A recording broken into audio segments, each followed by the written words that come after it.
couple bags. It's on the bottom.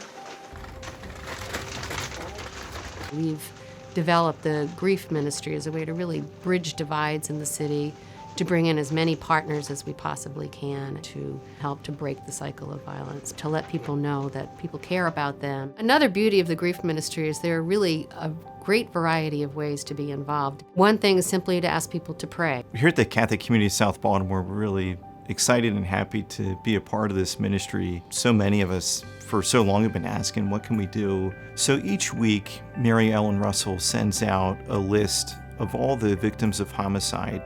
Louis Henson, 60. Graham Blake, 26. Floyd Huntley, 37. Jacqueline Burley, 32.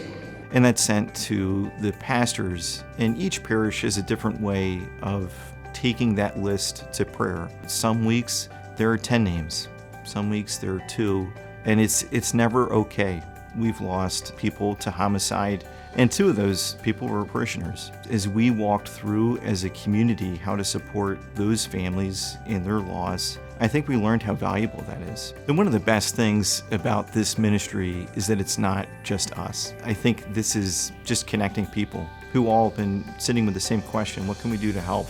Share Baby do incredible work in the city so families can free up income for other necessities. We also have the ability to send notes to those families. You're asked to write handwritten notes and to just simply say, we know about your loss, we've been praying for you, and we want you to know that your child or your husband or whoever it is remembered.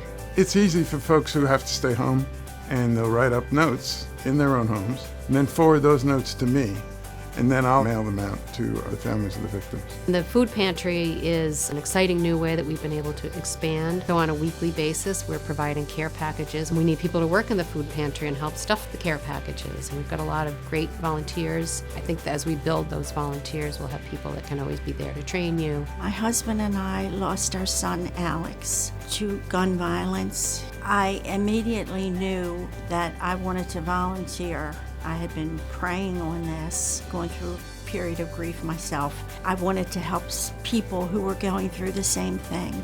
We put in a prayer journal and a prayer card and a note of sympathy to the family.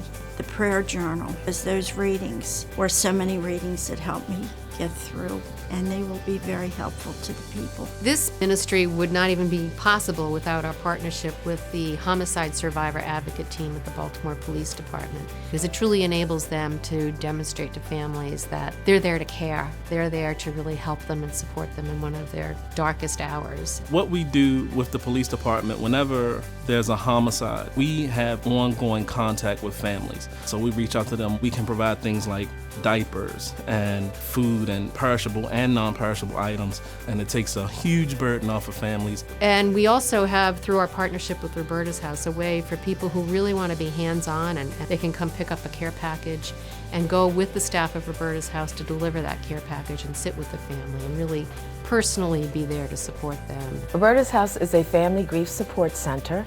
It is in Baltimore City, and it serves children and families, adults as well, who've experienced the death of someone close. We provide various peer support programs, workshops, and support groups. The reason the grief ministry is important is it shows that the whole community cares. I think this ministry will help people to get through their terrible heartbreak. I don't believe that money or materialism could satisfy my heart the way helping someone does. The more services we can provide to families who are grieving, I believe the better off we'll be in the long run. The reality of violence and suffering in the city, it touches everyone. We want to make a change, Baltimore. There's a lot of different ways that people can be involved. We need everybody's support, and everybody is welcome.